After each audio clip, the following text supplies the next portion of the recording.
네, 오늘 사건은 하나님이 누구이신지를 잘 말씀해 주는 사건이죠. 하나님은 오늘 우리에게 풍성하게 내려주시길 원하고 채워주시는 분이 하나님이십니다. 오늘 말씀의 끝절에 보니까요, 이 여인은 집과 땅만 되돌려 받기 위해서 이렇게 애를 썼는데, 하나님은 땅과 집뿐만 아니라 그가 앞으로 살아갈 모든 양식까지 하나님께서 예비하시고 준비하시고 채워주셨다라는 것을 오늘 이 사건을 통해서 우리에게 보여줍니다. 여러분, 오늘 우리의 삶에도 이런 하나님의 채워주시고 공급하시는 이런 놀라운 하나님의 기적을 오늘 이 시대에도 저와 여러분에게도 분명하게 역사하십니다. 그럼에도 우리가 왜 그런 기적을 볼 수 없는가? 그래서 하나님께서 오늘 우리에게 그런 기적을 볼 수 있는 것을 우리에게 주신 것이 있죠. 그것이 무엇입니까? 하나님의 말씀이죠. 말씀은 살았잖아요. 말씀은 시대가 지나도 변하지 않죠. 왜냐하면 그 말씀은 하나님의 약속의 말씀이기 때문에, 언약의 말씀이기 때문에, 하나님이 언약이 이루어질 때까지는 사라지지 않는 것이 하나님의 말씀이기 때문에, 그래서 그 말씀을 통해서 우리는 하나님을 경험하는 겁니다. 만나는 겁니다. 그 말씀 속에서 하나님이 어떻게 역사하시는지, 저와 여러분의 삶에서 어떻게 역사하시는지 말씀을 통해서 우리에게 알려주시는데, 그래서 그 말씀을 통해서 우리가 하나님의 살아계심을 경험하기를 원하는데, 근데 왜 우리는 그 말씀의 그 능력을 경험하지 못할까요?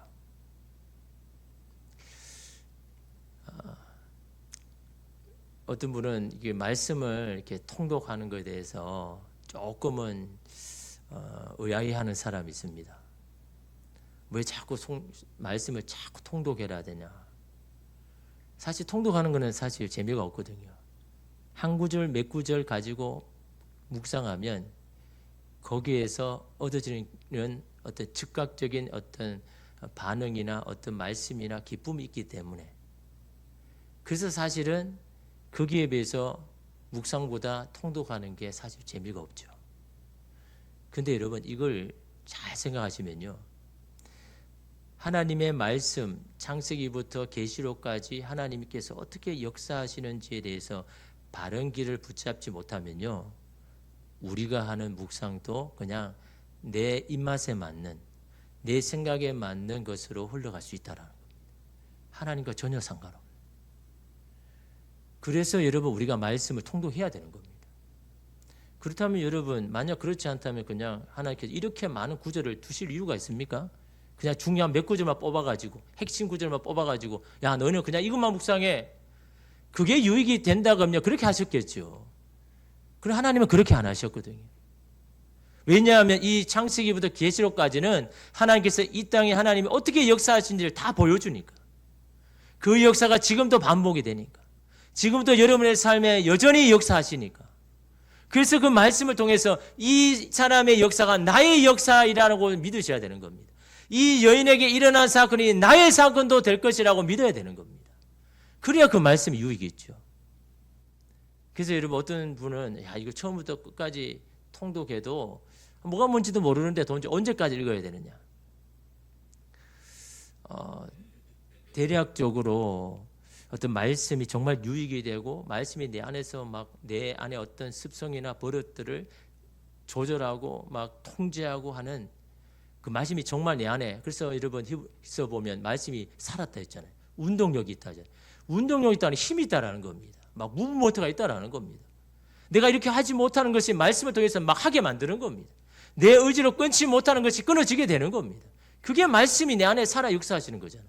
그 말씀을 여러분 경험해야 되는데, 그 말씀이 내 안에 확 들어올 때 몇 도까지 해야 될까요?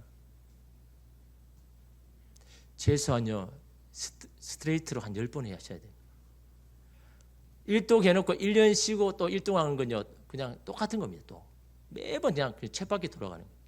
한 번 통독을 했다면 끝까지 밀어붙여가 몇 독, 최소한 10독 정도 해야 이제 말씀이 막 들어오는 겁니다.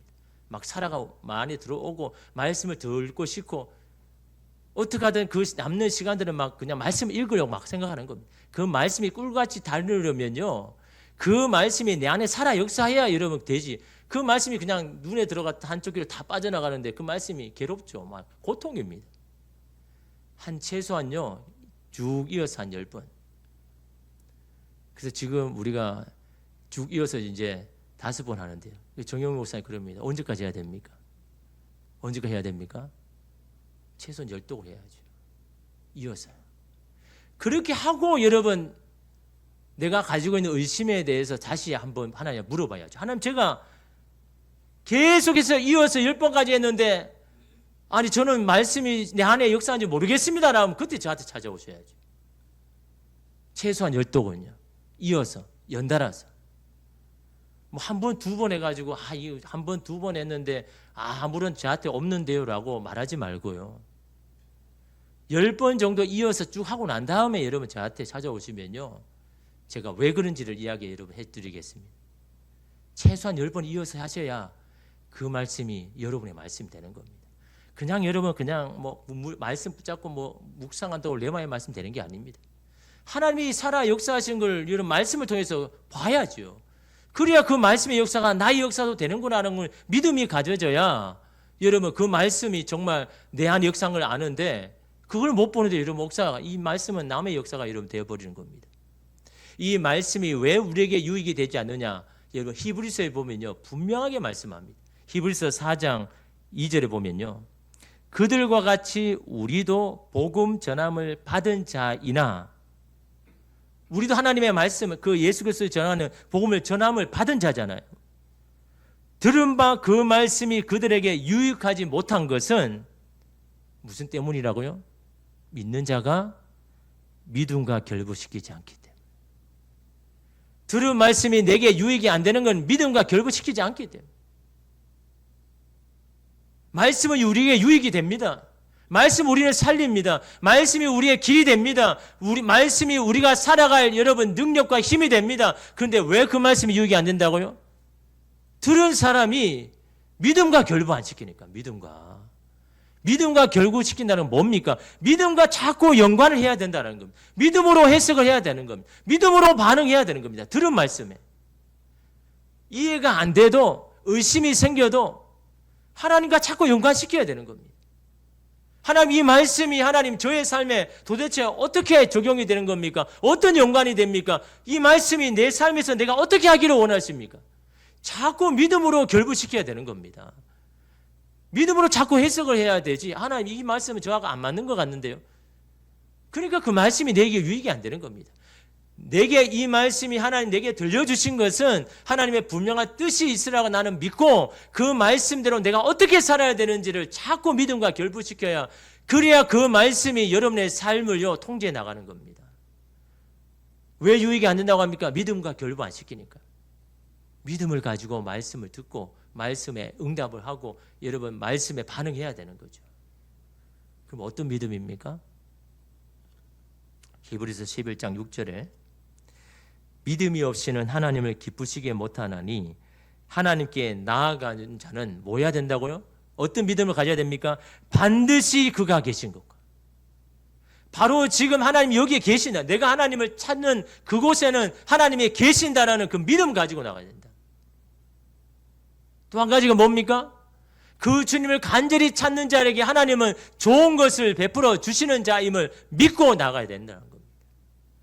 이런 믿음을 가지고 주님 앞에 나가야 하나님을 기쁘시게 하고 그 하나님이 오늘 우리에게 가장 합당하고 필요한 것들을 우리에게 내려주신다라는 겁니다. 그 믿음이 여러분 필요한 겁니다. 들은 말씀에 믿음으로 반응하기 위해서는 하나님이 누구이신지 하나님이 바로 여기에 살아계신다라는 그런 믿음을 가지고 주님 앞에 나가야 되고 그렇게 하나님을 찾는 자에게 하나님은 너무도 좋은 상을 주시는 분이 하나님이시잖아요. 이 사실을 여러분 믿고 여러분 나가야 되는데 근데 여러분 이 믿음 어떻게 하면 이 믿음이 생길까요? 하나님이 안 믿어지는데요. 그렇잖아요.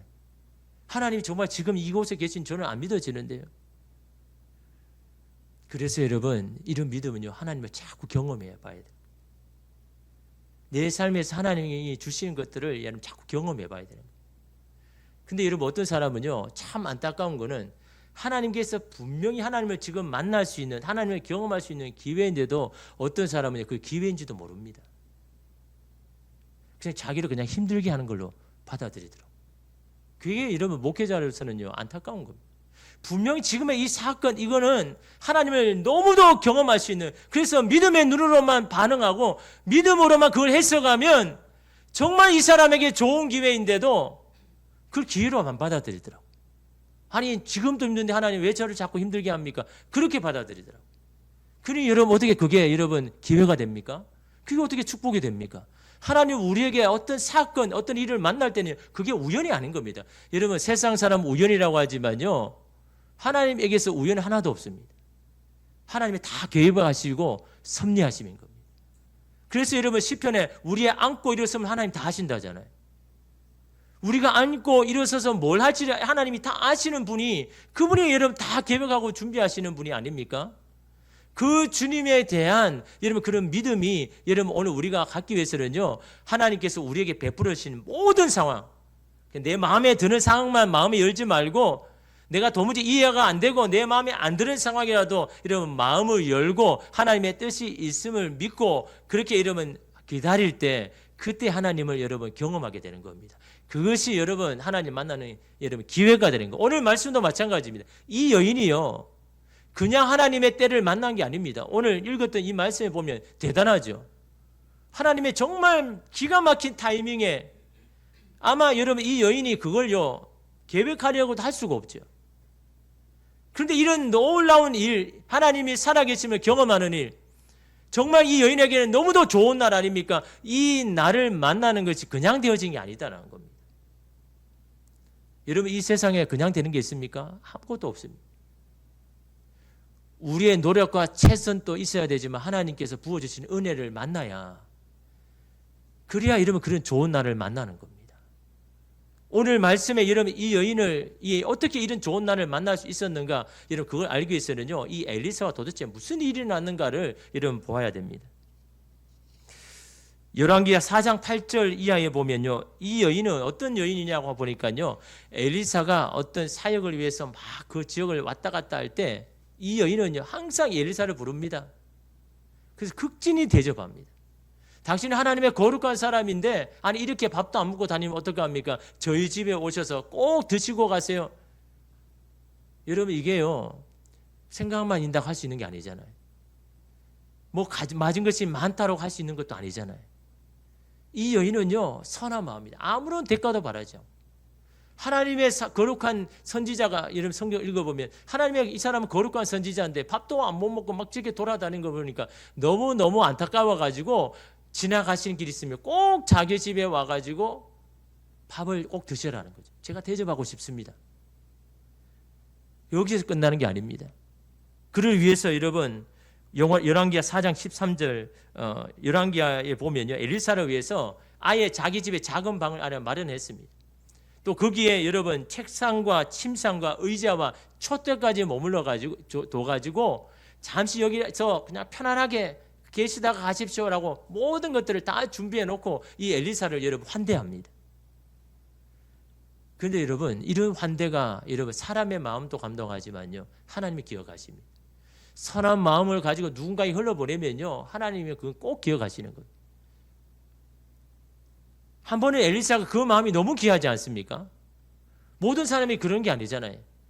뭐 많은 것을 가진 사람이라고 그렇게 하는 게 아니잖아요. 너무너무 선한 그 마음에 여러분 이 엘리사가요 뭐라도 뭔가 해주고 싶은 겁니다. 그래서 이 게하시를 통해서 그 여인을 부르라고 이야기하죠. 열왕기하 4장 13절에 보니까요, 엘리사가 자기 사환에게 이르되 너는 그에게 이르라, 내가 이같이 우리를 위하여 세심한 배려를 하는도다. 내가 너를 위하여 무엇을 구하랴? 왕에게나 사령관에게 무슨 구할 것이 있느냐 하니 여인이 이르되 나는 내 백성 중에 거주하나이다 하니라. 엘리사가 그 당시 왕과 신하들에게 존경과 총애를 받았거든요. 그러니까 이 여인과 남편을 도와줄 힘이 그래도 여러분 이 엘리사에게 있는 겁니다. 그러니까 뭐라도 자기가 도와주고 싶은 마음에, 혹시 뭐 너희 가정에 문제가 있느냐, 내가 왕하고 친하니까 너를 도와줄 수 있다. 나에게 도움을 요청해라. 라고 그렇게 여러분 여인에게 이야기하니까 여인이 뭐라고 이야기합니까? 나는 내 백성 중에 거주하나이다. 다시 말하면 거절한 거죠. 자신은 아무런 어려움 없이 지금 살고 있습니다. 그러니 저를 안 도와주셔도 됩니다. 라고 그렇게 말하는 거예요. 이렇게 말한 이유가 뭡니까? 저는 당신에게 뭔가를 대가를 바라면서 한 게 아닙니다. 저에게 어떤 보상을 안 해주셔도 괜찮습니다. 저는 좋은 마음으로 선한 마음으로 당신이 한 겁니다. 라고 그렇게 이 여인이 말하고 있는 겁니다. 근데 엘리사는 이 말에 더 감동을 받은 겁니다. 그러니까 이러면 엘리사 게하시를 불러가지고 야 내가 저 여인을 정말 도와주고 싶은데 정말 저 여인에게 가장 정말 필요한 게 뭔가 나는 그걸 해주고 싶다라고 그렇게 이러면 이 게하시에게 물은 겁니다. 그러니까 이 여인의 가정을 잘 아는 게하시가요 이야기해 주는 겁니다. 아, 이 가정에는 모든 것이 다 괜찮은데 한 가지가 부족합니다. 아들이 없는데 남편의 이미 늙었고 아이를 더 이상 가질 수가 없는 그런 형편입니다. 라고 이렇게 이야기해 주는 겁니다. 그러니까 이 엘리사가 이 이야기를 잘 듣고는요 그 여인을 부르고 그렇게 이야기합니다. 1년 뒤에 하나님이 아들을 주실 것이다. 근데 여인은 믿지는 못했죠. 나이도 이미 늙었고 더 이상 자녀를 가질 수 없는데 사실 여러분 이 두 사람에게 이 부부에게는요 가장 원하는 거 아닙니까? 그죠? 가장 원한 거지만 이미 단념한 여러분 제목 아닙니까? 그런데 이러면 엘리사가 그걸요 해결해 주겠다라는 거예요. 아들을 주겠다는 거예요, 내년에. 근데 그 실제적으로 이 여인이 아들을 낳게 되죠. 얼마나 여러분 기뻤겠습니까? 그동안 여러분 다 그냥 단념해 버렸는데 이거는 더 이상 안 되라고 그냥 포기해 버렸는데 이 엘리사가 여러분 그걸 하나님께서 은혜를 베풀어서 자녀를 주니까 얼마나 기뻤을까요? 근데 그 자녀가 어떻습니까? 자라다가 밖에 나가서 추수를 하다가 떼약볕에 일사병이 걸립니다. 그리고 시름시름 앓다가 죽어버린 겁니다. 야, 여러분 어떻게 낳은 가진 아들입니까? 근데 그 아들이 여러분 갑자기 죽은 겁니다. 여러분 얼마나 속상하겠습니까? 아마 하나님에게도 속상하고 엘리사 속상하지 않겠습니까? 아니 주실 때는 언제고 또 가져가실 때는 언제입니까? 이렇게 빼앗아 가실 거면 왜 나에게 주셔가지고 이렇게 나를 괴롭힙니까? 나를 힘들게 합니까? 여러분 그런 일이 오늘 우리도 있잖아요. 하나님 왜 나를 이 가정에 오게 해서 하나님 왜 누군가를 만나게 해서 나를 힘들게 합니까? 이렇게 힘들 걸 알면서 아니 안 만나게 해주시든지 안 가게 해주시든지 해야 되는 건 아닙니까? 여러분 그렇게 말할 때가 있잖아요. 오늘 여인이 지금 그 상황인 겁니다. 자기가 간절히 원했지만 하나님 은혜를 주신 건데 그 자녀가 다시 또 죽어버리니까 얼마나 여러분 마음에 낙심이 할까요? 근데 여러분 이 여인은 어떻게 반응합니까? 하나님의 은혜로 내게 주셨으면 그리고 하나님이 가져가셨으면 하나님이 또 살리실 줄을 믿고 엘리사를 다시 찾아갔다는 겁니다. 여러분 이런 상황에 여러분 이 여인은 어떻게 합니까? 믿음으로 반응하죠. 내게 주신 분도 하나님이시고 가져가신 분도 하나님이라면 이 모든 것을 다시 회복하여 주실 분도 하나님이시다는 이 믿음. 그냥 낙심과 포기에만 주저앉지 않습니다. 하나님을 믿고 뭔가 액션을 취하죠. 그래서 엘리사를 찾아간 겁니다. 여러분 엘리사가 하나님의 능력으로 고칠 수 있다고 믿지 않았다면 찾아갈 이유가 없죠. 내 아들이 이미 죽었기 때문에 어떤 사람도 고칠 수 없어 낙심했다면 그냥 포기했다면 찾아갈 이유가 없잖아요. 엘리사를 통해서 하나님이 반드시 자기의 아들을 살려주실 거라는 그 믿음을 가지고 여러분 엘리사를 찾아간 거잖아요. 여러분 이 믿음을요 엘리사가 보고 하나님 보시는 거예요. 어떤 상황에도 여러분 우리가 믿음을 결부시키는 이유가 바로 거기에 있는 거예요. 믿음으로 해석할 이유가 바로 거기에 있는 겁니다. 이런 상황에도 하나님의 뜻이 있다는 것을 여러분 믿는 것이 얼마나 중요한지. 하나님께서 여러분 이 아들을 살리기 위해서 이미 다 준비하셨잖아요. 엘리사를 통해서. 그걸 여러분 중요한 건 우리는 그건 모르잖아요. 하나님이 어떻게 하실지 모릅니다. 그러나 중요한 것은 이런 상황에도 우리가 믿음을 결부시킬 수 있는지, 믿음으로 해석할 수 있는지, 믿음으로 반응할 수 있는지, 이게 여러분 중요한 거잖아요. 만약 여러분 이 여인이 그냥 낙심해서 엘리사를 안 찾아갔으면요, 그냥 그 아들은 그냥 죽는 겁니다. 그냥 죽은 채로 그냥 묻어버리는 거죠. 하나님의 기적을 못 보는 겁니다. 여러분 이 사건은요 아들이 죽는 사건이지만 어떻게 보면 하나님을 더 깊이 만날 수 있는 그런 여러분 기회 아닙니까? 근데 하나님에 대한 믿음 없으면요 이게 기회가 안 되는 겁니다. 그냥 슬픔 가운데 그냥 포기해 버린 거잖아요. 그러나 여러분 이 여인은요 믿음으로 반응합니다. 하나님이 하실 것을 믿고 자기가 할 수 있는 최선을 다하잖아요. 여러분 왜 그 최선을 아무것도 아니라고 생각합니까?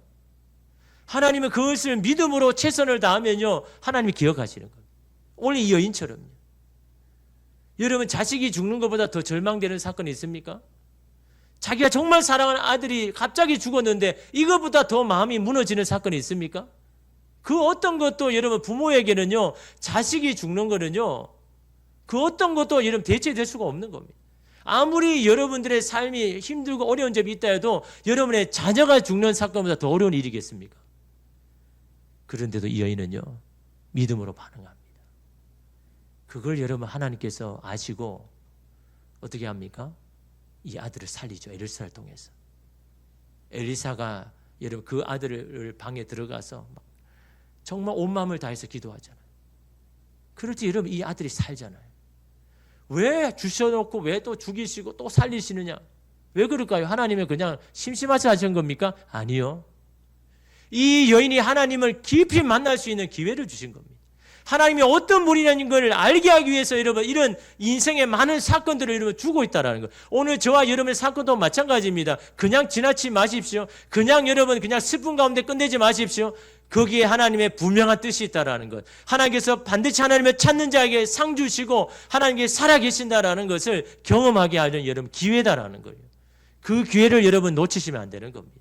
오늘 여러분의 삶의 모든 것도 하나님을 더 깊이 만날 수 있는 기회 아닙니까? 오늘 이 여인에게도 마찬가지잖아요. 하나님을 깊이 만날 수 있는 사건을 여러분 이 여인에게 주신 것처럼 저와 여러분도 마찬가지입니다. 하나님을 만날 수 있는 기회를요 오늘 저와 여러분의 삶 가운데 분명히 주셨다는 거죠. 그런데 하나님은요 그 한 번으로 끝나는 게 아닙니다. 오늘 말씀 여러분 1절을 보십시오. 엘리사가 이전에 아들을 다시 살려준 여인에게 이르되, 죽은 아들을 달리 살려준 그 여인에게 다시 찾아가서 뭐라고 합니까? 너는 일어나서 내 가족과 함께 거주할 만한 곳으로 가서 거주하라. 여호와께서 기근을 부르셨으니 그대로 이 땅에 7년 동안 임하리라 하니. 이 땅에 기근이 닥친다는 거죠. 미래에 대한 예언이고 정보죠. 그것도 7년 동안. 여러분 그 당시 기근은요 모든 생활 전반을 다 흔들어 버리는 그런 재앙 중에 재앙입니다. 아무것도 할 수 없습니다. 근데 그것도 7년 동안이요. 그러니까 여러분 적게 가진 사람이나 많게 가진 사람도 다 똑같이 되어버리는, 많이 가진 사람도 이제 아무것도 이 재앙 기근 앞에 아무것도 할 수 없는 그런 상황이 여러분 이 7년인 겁니다. 이 기근을 피할 수 있는 기회를 이 여인에게 주시죠. 하나님께서 이 땅에 기근을 내린데 7년 동안 아마 여기 이 땅에 있으면 정말 너무너무 사는 게 괴롭고 힘들 거야.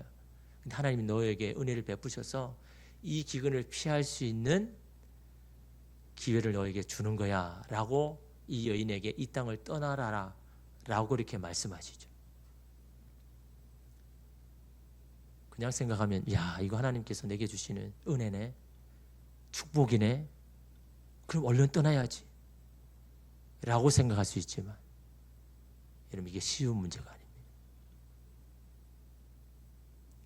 그 당시에 여러분 집과 땅을 버리고 떠난다는 건요 다 포기하는 겁니다. 여러분 지금 엘리사가 지금 말하는 게 지금 일어나고 있습니까? 일어났습니까? 앞으로 일어날 일입니다.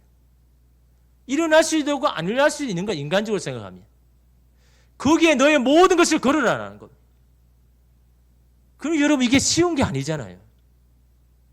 확실하게 뭔가 보여지거나 지금 일어난 것이라면 당연히 여러분 여기서 그냥 굶어주는 것보다 그냥 가는 게 낫잖아요. 다 버리고. 그런데 여러분 앞으로 일어날 일이잖아요. 일어날 수도 안 할 수도 있는 일에 너의 모든 것을 다 걸어야 하는 이 위험을 감수하고 하나님의 말씀을 선택해야 되는 것. 여러분 이게 쉬운 일입니까? 결국도 이게 믿음의 문제잖아요. 너 내가 말하는 이 말을 네가 신뢰하고 순종할래? 아니면 지금 네가 가지고 있는 그거 의지해서 그거 붙들고 있을래? 여러분 이게 쉬운 문제가 아니잖아요. 이런 위험을 안고 여러분 주님 하나님께서 말씀하시는 걸 선택해야 되는 거예요. 그런데 하나님은 그걸 믿음이라고 보시는 겁니다. 네가 정말 나를 신뢰하고 있구나. 나를 믿고 있구나. 네가 가진 것을 신뢰하고 믿는 게 아니라 나를 신뢰하구나.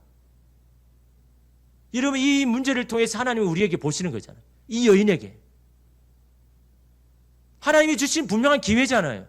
그 7년 동안 이 땅에서 고생할 거를 그 블레셋에서 그 고생을 피할 수 있는 기회지만 그 기회가 이러면 아무나에게 오는 게 아닌 겁니다. 누군가에게 주어졌지만 다 기회가 아닌 거죠. 믿음과 결부할 때, 믿음으로 해석할 때, 믿음으로 반응할 때, 그때 그게 기회가 되는 겁니다. 여러분 항상 주님이 주신 기회는요 항상 리스크가 따릅니다. 그냥 우리가 쉽게 여러분 이게 내게 유익이 되겠네라고 쉽게 선택할 수 있는 그런 시험과 문제가 하나도 없습니다. 왜냐 하나 우리는 믿음을 보기를 원하시니까. 근데 이 여인이 어떻게 합니까? 2절에 보니까요. 여인이 일어나서 하나님의 사람의 말대로 행하니 그의 가족과 함께 가서 블레셋 사람들의 땅에 7년을 우거하거나 하다가 자기의 집과 땅을 다 버리고요 블레셋 땅 갑니다.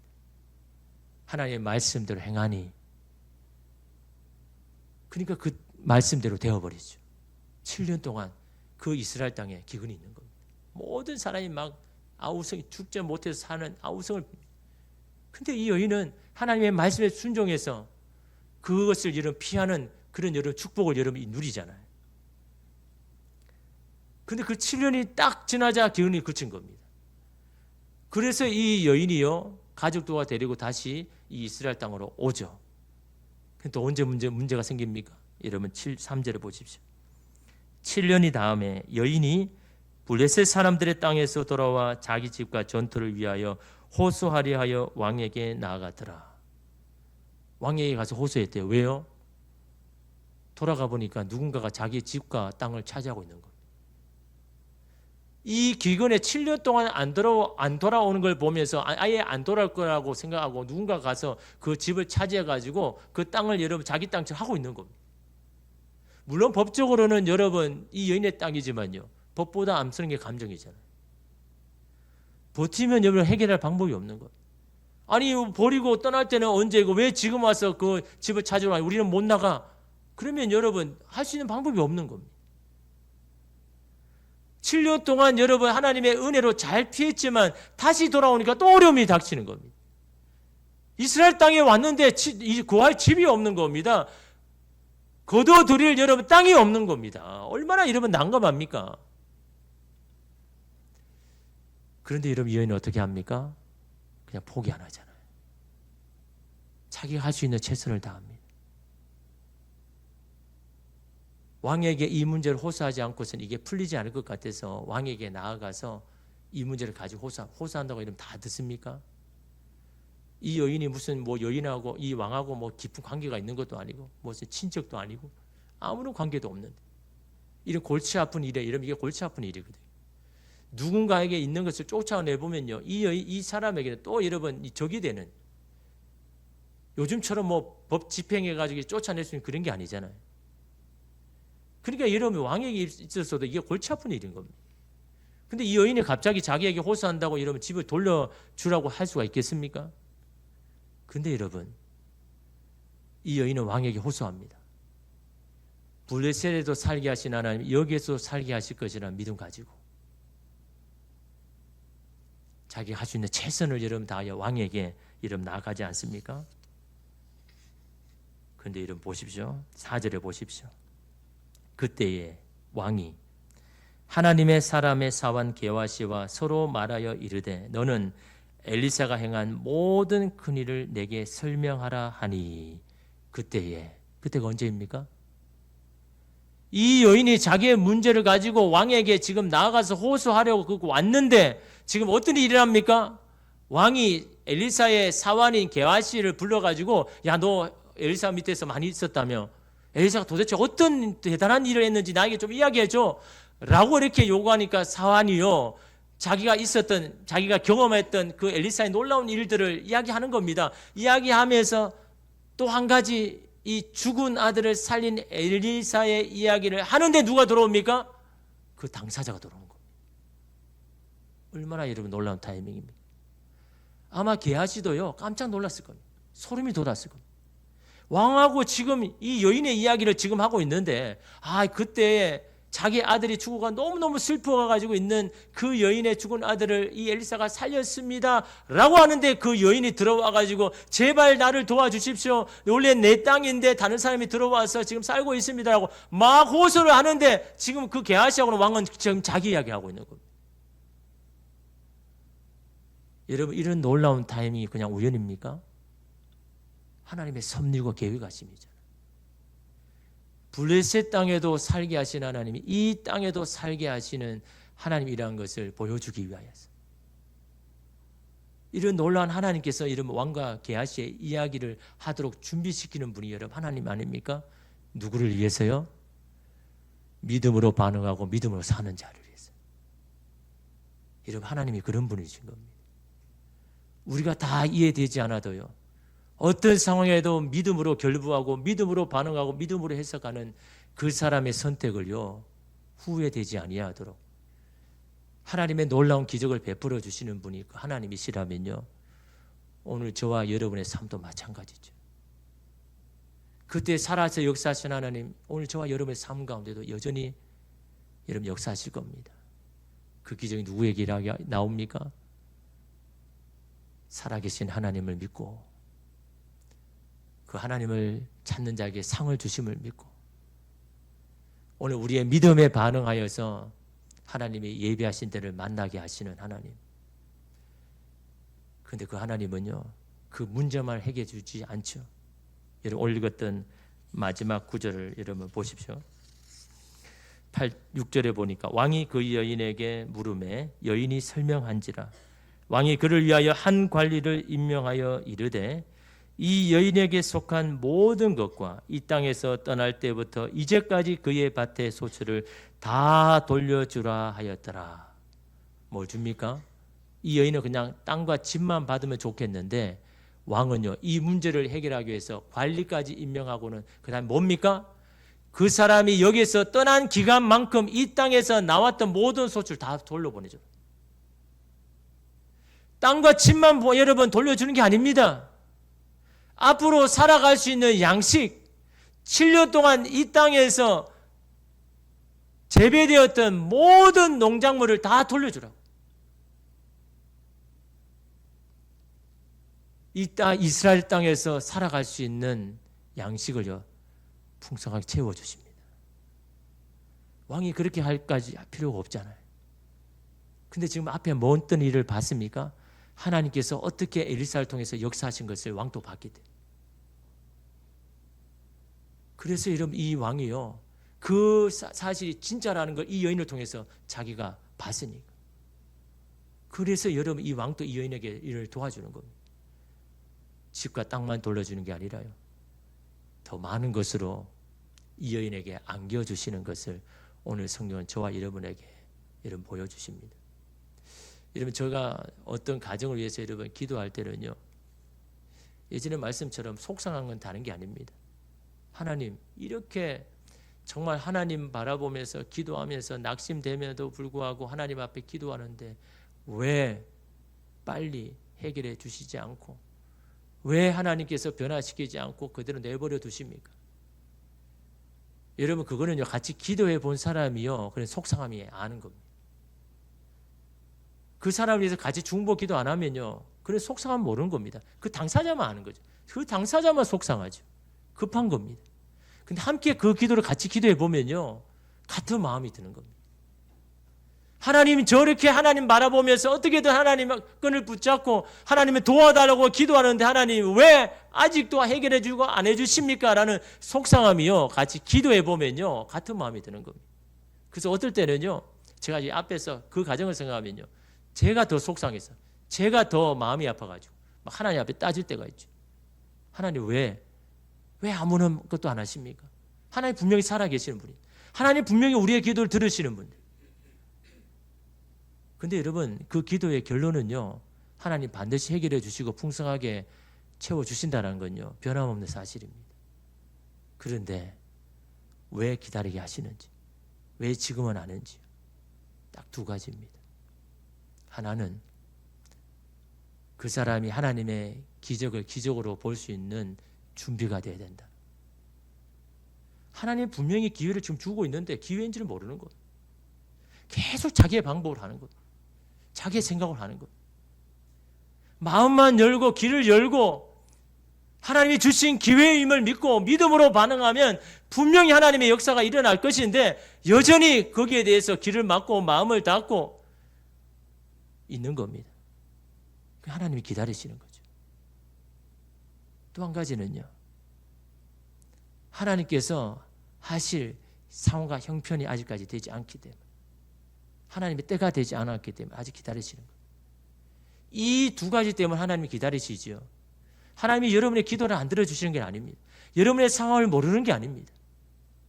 저는 여러분 이런 중보 기도를 하면서 이 두 가지로 딱 보면요 답이 나옵니다.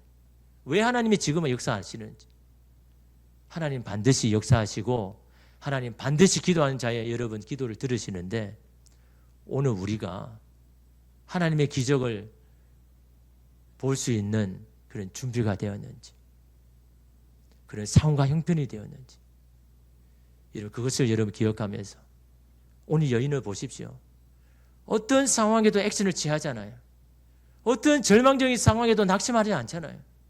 어떻게든 하나님을 믿고 내가 할 수 있는 최선을 다하지 않습니까? 그리고 믿음으로 선택하지 않습니까? 그 말씀대로 순종하잖아요. 그 선택이 그냥 되는 게 아니잖아요. 많은 리스크를 안고 있지만, 위험이 따르지만, 그러나 그 하나님을 더 신뢰하고 믿고 그 길을 뚝벅뚝벅 걸어가는 이 여인을 하나님이 도우시고 살 수 있는 길을 다 예비하시는 이런 그 하나님, 오늘 저와 여러분의 하나님 되심을 여러분 믿고 그 하나님의 기적이 나의 기적이 될 수 있도록 들은 말씀에 믿음을 결부시키는, 믿음으로 해석하는 오늘 이 저녁 되기를 원하고, 그 하나님을 향하여 나의 믿음을 고백하는 간절한 이 기도의 시간 되시기를 주님의 이름으로 축복합니다. 기도하겠습니다.